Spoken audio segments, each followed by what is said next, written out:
Salut à tous, j'espère que vous allez bien. Aujourd'hui on va parler un petit peu d'actu autour du Barça, surtout le prochain mercato. On a entendu parler de quelques cibles, on va voir si c'est intéressant ou pas, on en parle de suite.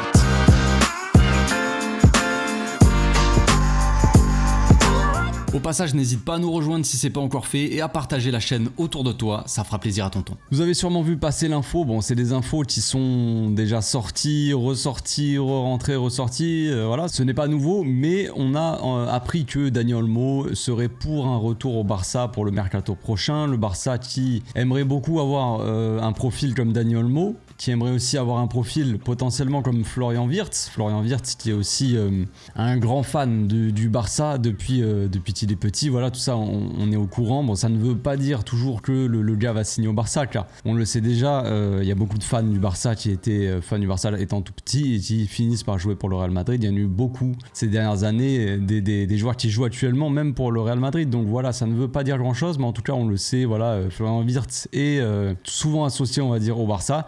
Et puis il y a Joao Félix, tout simplement, Joao Félix qui est au club. Donc pourquoi je parle de Joao Félix qui est associé avec les deux autres, c'est que Joao Félix, comme vous le savez, c'est un joueur qui est prêté, donc il n'appartient pas au club. Il va falloir l'été prochain, si on veut garder Joao, il va falloir aller l'acheter. L'Atlético qui demande quand même, à ce qui paraît, demanderait 80 millions, donc c'est un peu cher payé pour Joao Félix, hein. On le sait, c'est un peu n'importe quoi, mais bon, nous ne négocions pas normalement avec ce genre de personnes, pas avec l'Atlético Madrid. On a déjà fait des affaires avec eux, si on peut appeler ça comme ça, et à chaque fois on s'est fait douiller, donc bon. Est-ce qu'il faut reproduire le truc? Je ne sais pas. Joao Félix, quand on regarde sa valeur marchande, sa valeur actuelle, elle est de 50 millions. Donc forcément, quand on entend l'Atlético Madrid dire que vous avez 80 millions pour lui, ça me paraît quand même assez élevé.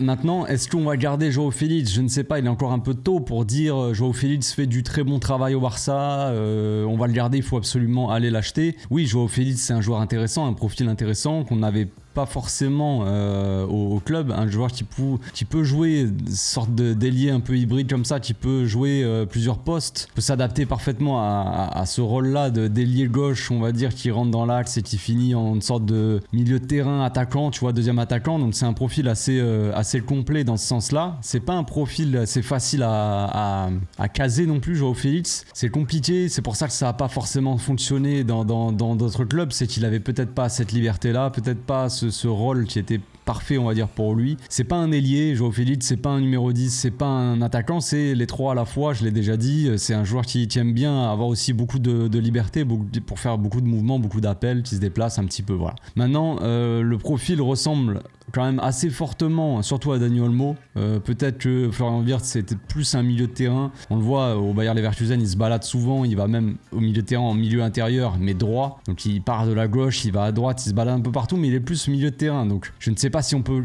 dire que Florian Wirtz a le même profil que Dani Olmo et Joao Félix, pas exactement, mais c'est un peu similaire, on va dire. Ce serait un profil de joueur assez offensif qui jouerait dans ce rôle de milieu intérieur, logiquement. C'est pour ça que le débat un peu sur qui il faut aller chercher peut être assez intéressant, on va dire, entre guillemets. Va falloir faire un choix, tout simplement. Va falloir que le Barça fasse un choix. On a le choix entre Joao Félix, dont le montant s'élèverait à 80 millions d'après l'Atlético Madrid. Bon, ça c'est une vanne, mais bon, pourquoi pas, 80 millions. Ensuite, on a Dani Olmo qui serait autour de 60 millions. Et on a Florian Wirtz qui, ça pourrait coûter encore plus cher que les deux autres, évidemment. Florian Wirtz, il est coté à 85 millions, donc ça va être le début des enchères à 80, tu vois. Il y a aussi beaucoup de clubs qui veulent Florian Wirtz, il y a le Bayern Munich aussi, voilà, en Allemagne. Donc Florian Wirtz, au bout d'un moment, je pense qu'il va partir du Bayer Leverkusen. Qui va l'acheter? Est-ce qu'il va y avoir des enchères sur lui? C'est compliqué, tu vois. Dani Olmo, si il montre vraiment sa volonté de venir au Barça, il y a cette volonté du joueur, donc il n'y a pas l'enchère, tu vois, derrière. Si le joueur dit non, moi je veux uniquement le Barça, s'il est sûr que le Barça peut aller le chercher, bah voilà, il y aura pas d'enchère sur lui, il y aura pas de truc comme ça. Bon, Dani Olmo, soi-disant, il voudrait 60 millions pour le joueur. On voit quand même qu'il est coté à 40 millions, donc est-ce qu'il n'y a pas moyen de négocier le prix aussi? 60 millions, ça me paraît quand même assez élevé. Dani Olmo, on le connaît un petit peu pour ceux qui l'ont un peu suivi. Bon, de base, c'est un joueur évidemment de la Masia, donc c'est un joueur made in Barça. Donc je pense que l'intégration du joueur au club, dans l'équipe, ne serait pas très compliquée non plus. Je pense qu'il s'adapterait bien. Il est espagnol, il connaît certains espagnols, Pedri, Gavi, Rodri aussi quand il viendra.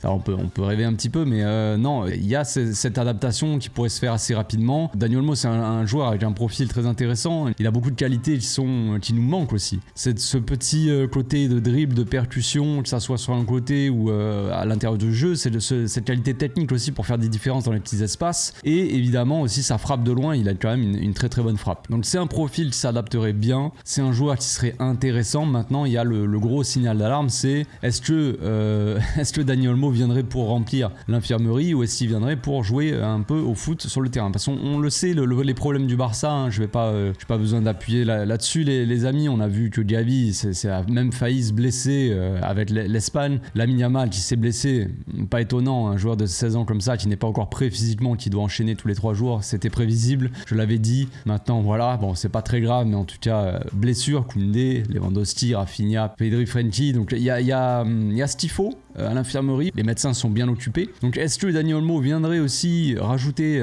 ce petit côté et il manquerait pas un mec à l'infirmerie, tu vois, c'est un peu compliqué, mais vu les dernières années de Dani Olmo, oui, c'est prévisible quand même que le gars vienne et que on puisse pas vraiment compter sur lui régulièrement sur toute une saison. C'est un joueur quand même assez fragile qui a tendance à se blesser très souvent. Donc 60 millions pour un joueur qui a tendance à se blesser très souvent, je pense que c'est un peu trop cher aussi. Il faudrait un peu baisser le prix parce que comme je l'ai dit, sa valeur elle est à 40 millions. Si tu arrives à le choper déjà à 40, c'est déjà un peu mieux. 40 millions, c'est un joueur très talentueux, donc 40 millions c'est pas très cher payé pour lui, je trouve. Mais il y a ce côté blessure aussi. Ce côté, est-ce que tu l'achètes, tu vas pouvoir compter sur lui régulièrement, tu vois. Si c'est pas le cas, là 40 millions, je trouve ça un peu trop cher, tu vois. Et ensuite donc Florian Wirtz qui est un talent aussi monstrueux. Il a eu une grave blessure aussi la saison dernière, je crois, ou la saison dernière il revenait d'une grave blessure, je sais plus exactement. Mais c'est un joueur qui a énormément de talent, un joueur très intelligent, qui se déplace, qui est très intelligent dans son jeu sans ballon aussi, chose qui est très importante aussi dans n'importe quel club, mais au Barça en tout cas. Donc si on me donne le choix entre les trois, entre Joao Félix, Florian Wirtz et Dani Olmo, je ne saurais pas vraiment qui choisir. J'aurais peut-être une petite préférence pour Florian Wirtz, mais finalement, comme je l'ai dit, c'est pas forcément exactement ce profil de d'ailier qui rentrerait dans l'axe, tu vois, comme le fait Joao Félix actuellement. Donc est-ce que c'est un profil dont on a vraiment besoin, Florian Wirtz, même si c'est un joueur hyper talentueux, un futur crack mondial, je sais pas si c'est le profil dont on a besoin absolument. Maintenant, il y a une autre question, et je pense que je vais finir là-dessus, c'est que peu importe si on veut garder Joao Félix, il va falloir qu'il y ait de l'argent pour, évidemment. Peu importe si on veut aller chercher Dani Olmo ou qu'on veuille aller chercher Florian Wirtz, la priorité pour moi, elle est pas là du tout. La priorité absolue, c'est déjà de garder Joao Cancelo. Si on a cet accord, on va dire, à 25 millions, je crois, pour Cancelo, évidemment que la priorité, c'est d'avoir les fonds pour débloquer ça et pouvoir inscrire Joao Cancelo comme titulaire. C'est un joueur, voilà, je vais pas présenter le joueur, mais c'est un latéral droit dont on n'a pas, depuis le départ de Dani Alves, on n'a pas de latéral droit digne de ce nom. Là, on a Cancelo au club. Non, il faut absolument garder Cancelo avant tout, avant d'aller chercher un joueur offensif, je pense. Maintenant, il y a aussi un poste important qui n'est pas couvert, on va dire, c'est le poste de numéro 6, évidemment. Si on doit aller déposer une valise de 60 millions sur un bureau, il faut aller la poser pour Kimmich, par exemple, tu vois. Il faut essayer de négocier quelque chose avec Kimmich, quelque chose comme ça, même aller voir pour Zubimendi ou un joueur comme ça, dans ce style-là, un gars qui va t'assurer à ce poste-là. Zubimendi est très sous-coté parce qu'il joue à la Real Sociedad, qu'il est espagnol, tout ça, donc forcément ça fait pas rêver, et ceux qui s'intéressent pas trop dans les détails, qui sont pas allés se renseigner, qui sont pas allés voir le joueur en particulier, ne savent pas que ce joueur-là quand même est hyper talentueux et qu'il est quand même très monstrueux, et que dans une équipe comme le Barça, ça pourrait faire de très belles choses, quoi. Mais bref, moi je pense que la priorité absolue c'est ça, tu vois. La priorité absolue serait de signer Cancelo avant tout et d'aller chercher un vrai 6, quoi.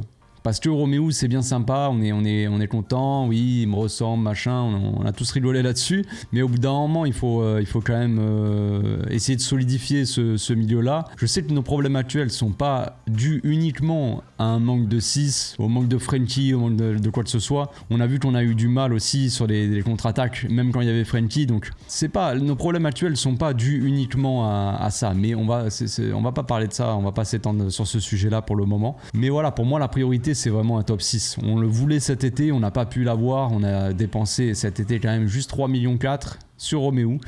Donc on verra si l'été prochain pourra dépenser, parce que c'est bien beau toutes ces rumeurs de transfert. Oui, Dani Olmo veut venir au club, le Barça serait très content, il vaut 60 millions. Il faudrait déjà pouvoir, c'est pas question de mettre 60 millions, c'est question de faire un mercato normal, pouvoir enregistrer les joueurs sans devoir débloquer des leviers, je ne sais où, d'aller chercher dans les fonds de tiroir, savoir s'il y a des trucs. Juste avoir un mercato normal, ça serait déjà pas mal. Et pouvoir acheter des joueurs entre guillemets pour l'avenir, mais aussi pour le présent.